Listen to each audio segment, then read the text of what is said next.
Pull up. Hey, this is the pull up show. We still got the key in the dough. Welcome back to another Tony and Tony All Things Podcast. This is the pull up version. Woo! I need 2 hands for this. I need 2 hands for this. You over there. You were here last week.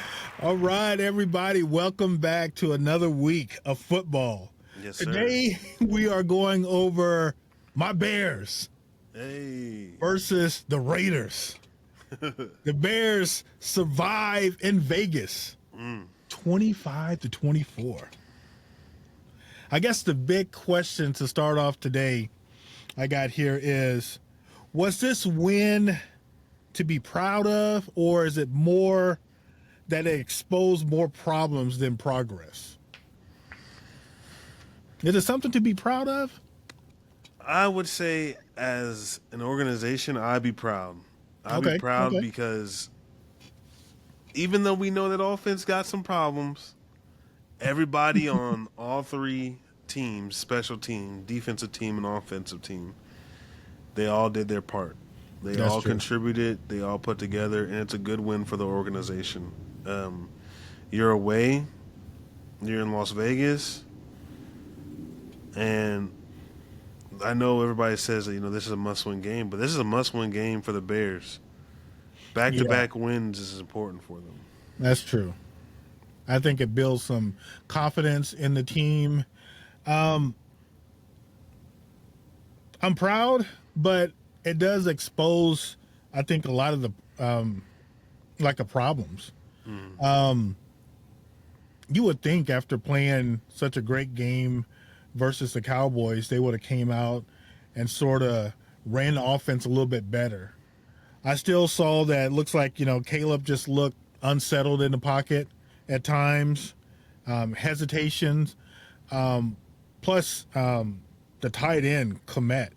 I mean, he was just terrible today, or when they played on Sunday. I just thought it was just dropping passes. It was just, he was a shell of himself. I think that was like I got a stat line here with Caleb. He was 22 of 37 for 212 yards with 1 touchdown and 1 interception.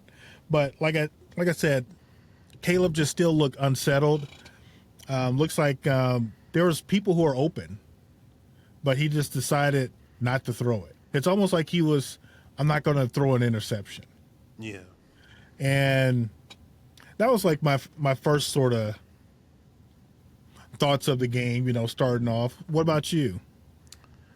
I want to say Santos is your best scorer. Oh, come on now. Your kicker is your best scorer. He gave y'all 12 points, which I was just amazed. I mean, the defensive side of the ball, you guys were immaculate. I know you guys always talk about the Lovey Bears defense. And It definitely gave you a gleam and a sense of that. Maybe not on the run side, maybe not on the run defense, but that pass defense. Pass defense was immaculate. Yeah. And it's just unsettling that you get great field position, and somehow it's like 3rd and 19 or 3rd and 15 or 3rd and 22. I mean, there were so many third downs. I mean, you guys had 16 third downs, and you guys are number 4 in the league. Oh, well, for that prior week going in for third down conversions. I mean, you guys were 7 of 16 on third down conversions, but man, like 16 third downs. And you guys had 3 picks that put y'all really in position to score every single time. And it's just, I just got to give it to Santos for being clutch. You see kickers come in every week. You never know what you can get. Teams are struggling to have a good kicker, and Santos puts up big points on the boards for you guys. Yeah, and, I like to take this moment just to thank Gino. Gino, you really helped us out. But just letting us know exactly where you're going to go with the ball, I really want to just thank you for that. I mean, he had 2 picks, which is basically the exact same play. Yeah, to Jacoby Myers. Yeah. I mean, this is something like a little side note, and I know we're not going to go that far deep into it, but it makes you question, why didn't they get Shador? You know what I'm saying? It's like, so you're just going to ride this wave with Geno and not really have a backup plan? But that's for another day. That's for Tom Brady and them to handle. But we thank you. Good job, Gino. Yeah. I think the other thing that was surprising was Max Crosby.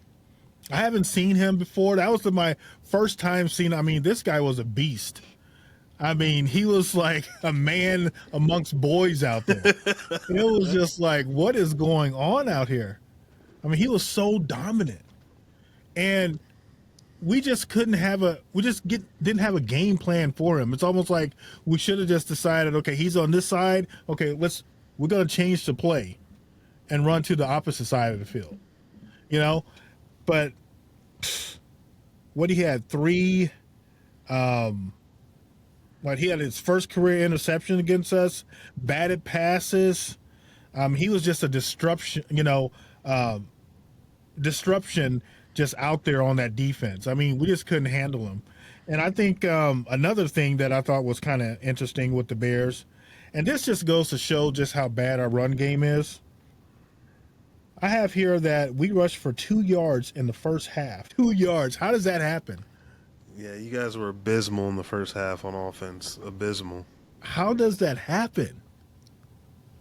I really just got to say it comes down just to, first and foremost, like you said, Max Crosby having like 3 pass deflections, 3 tackles for loss, 5 tackles, interception. I mean, this man looked like a creative player out there, just doing whatever he wanted, reading the offense.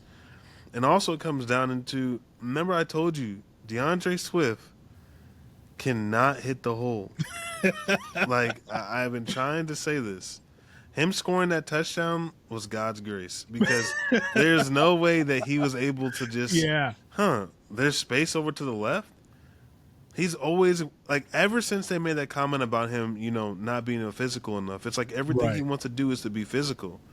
And it's like Caleb Williams shouldn't be up there with you in rushing yards. Now, this game is different. Caleb Williams only had 8, well, I can't say only. He had 8 carries for 13 yards. DeAndre Swift had 14 carries for 38 yards. So I'm not too pleased with the way that the offensive game played out. And we did see DJ Moore play more of that Deebo Samuels in the beginning of the first half, but I didn't really recognize that in the second half for them to play him again. It was kind of strange. Yeah, I really think they got to work at making sure that he gets more touches. I mean, he's our top receiver, and it's like we're just missing him. Either we see him and we don't want to throw it. Caleb decides to run instead. I think that's something that we definitely got to work on. I think the other thing that I thought was kind of interesting, Ben Johnson actually benched our left tackle. So, and then I heard a report earlier today that they're probably just going to be looking at releasing him. I don't know if that's true or not, but pretty much there's going to be some shuffling around on this offensive line. And as we saw right in the game, they went ahead and benched him. I mean, so I think that's good that we're seeing accountability. Instead of waiting till after the game and next week or whatever, let's get rid of him. It's like, no, right then and there. If he's not producing, okay, let's get somebody else in. So I thought that was a good move. I think, I don't know. I think being a Bear fan, you're happy for the win, but you're also still kind of frustrated that the offense wasn't clicking on all cylinders. You expected a lot more coming in this week. I mean, basically, the Raiders just gave us the game. Yeah. And we were trying to give it back to them. I mean, all these, what was it, four takeaways on defense? And it comes all the way down to a block field goal for us to win the game. So, I don't know. Yeah, I was gonna say, just with Max as your head coach from last year, And with Ben right now, what are some of the biggest changes that you've seen just off of these few games you've watched so far with the Bears? I think some of the biggest changes that I've seen is, at least on the offensive side, the play calling. I think he's trying to get more creative, more gadget sort of plays. But I still think it's more or less of, I don't know if Ben Johnson fully trusts Caleb in the pocket to really throw the ball around. It's like they've always been saying that he wants Caleb to be more like a point guard. So if you're looking at it from that sort of standpoint, you just need to get the ball in the hands of the playmakers. Right. You're not trying to do something special or anything like that. And I think one thing that I said, like with Komet, this was a prime opportunity for him to be that only tight end, with Loveland being hurt. That was a perfect opportunity just for him to really pick up the team with being, those down the field, straight down the field plays. He was open and he dropped, I think, a couple passes. Right. And I think when Caleb sees that, I think now he's thinking twice about, do I throw it to him? Should I just shut it down? And I saw a lot more shutdown plays, where he just like, okay, let me just throw it to Swift. Let me throw it to this running back in the flat. So I thought there was more opportunities that Caleb left out there, but I think Ben is sort of like, still don't trust you in order to really to run this offense like I need you to. But, and saying all of that, I think on defense did good as far as on the pass defense. We still got a couple guys out. The run defense needs to improve. Yeah. We're seeing people just not hitting the gaps right. Genty, come on now. This was supposed to be our pick. This is who we were looking for in the draft. Right. And he has a great game, over 100 yards in this game against us. That's unacceptable. There was no way that he was supposed to get that type of yards against us, the way that game was going. Because I believe if we were able to hold him, we could have had some more takeaways with Geno. Geno's just throwing the ball right to us. We could have had like 6 takeaways. But that's the only other thing that I see is just with that defensive line. It needs to improve. Yeah, and it also needs to improve at the linebacker position. We watched just basically in that late third, maybe like, I think it was late third or early fourth, where Tremaine Edmonds comes down into the same gap as the D lineman. Yeah. And it's like, I get you have gap integrity, but you're coming from the wrong angle, and Raheem Mostert runs down the sideline when it's like you try to shoot the gap, but you already had a defender already, like he was getting blocked, but he was also filling that gap. So you kind of got washed out the play while he was filling that gap, and it kind of just makes you wonder about those things. And also, like you said, the Bears' defense, rush defense, 240 yards on the ground is insane. It's insane. And like I remember you mentioned before, you said Ashton Genty hasn't really done much on the ground until he hasn't. So it just He comes played down. against us. Yeah, he plays against you guys, and it's like he's breaking tackles, breaking out, and I really do got to give credit to the defense though on a complete level. That defense, even though the rush defense needs some change, they make plays. They put you guys in position to score countless times, 4 times. That's true. And those 4 times got you guys, I believe, I don't know if it's every single time, but 4 turnovers got you guys 4 field goals, which got y'all 12 points, which got y'all 1 point above them, which is all you guys need. So I got to give credit to the defense and special teams making big plays. The offense can use some work, but like I said, Caleb Williams is going to throw in between that 210 to 290 range every game, and that's what you're going to get from him every week, and you guys got to win with that. Like I said, if Jalen Hurts had these type of numbers and they win, it's just going to be another Jalen Hurts type game. And I've been saying this week for week. That's true. Yeah, I mean, the Bears offense, I mean, it's just sloppy play. I mean, I think we're within, maybe the 30-yard line, and Caleb is not paying attention or whatever, or the snapper, just a bad snap. Next thing you know, now we're kicking a field goal. Like I said, Santos saves us, Yeah. We're making it harder on ourselves than what it needs to be. And I guess I wonder, can this defense and special teams carry us to a playoff run? I say, don't get me wrong. Like, you guys have not had a 200-yard throwing. I mean, Caleb Williams, yeah, it's 22 for 37. He had one interception that was batted, but he typically hasn't really turned the ball over. That's true. So it's like, as long as you guys are scoring, as long as you guys are putting points on the board, there's a chance for you guys to do it because this defense, I mean, it's coming up with big plays.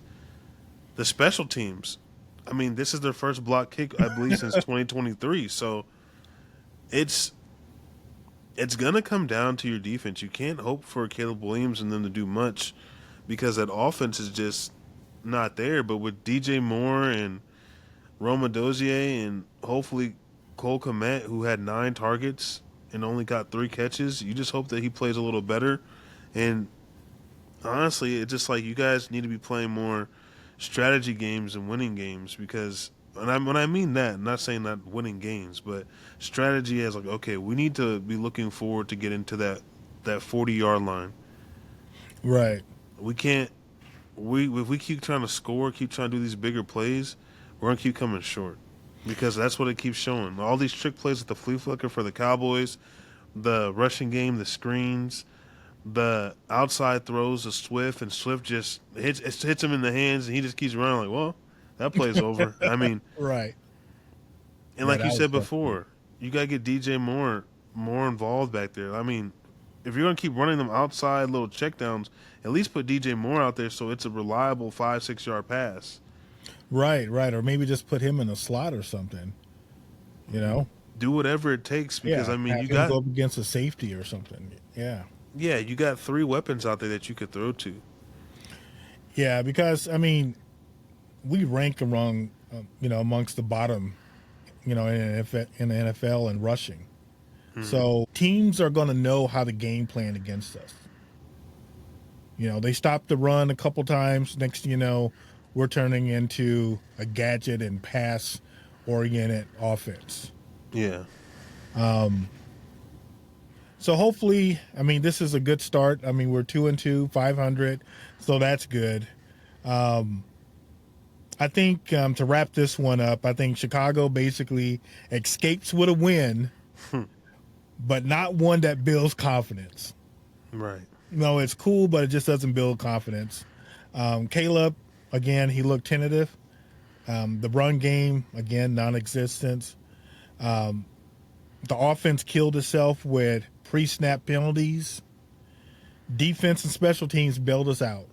That's basically all we can say. And I guess the question now is, can they develop an identity on offense? And this was something that Ben Johnson said coming out of halftime, was that we're going to show our Bears identity.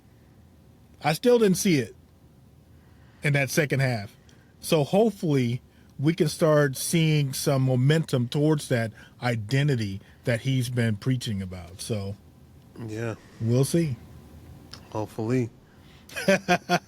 But Bears, we are 2-2, 500. Something to be grateful for.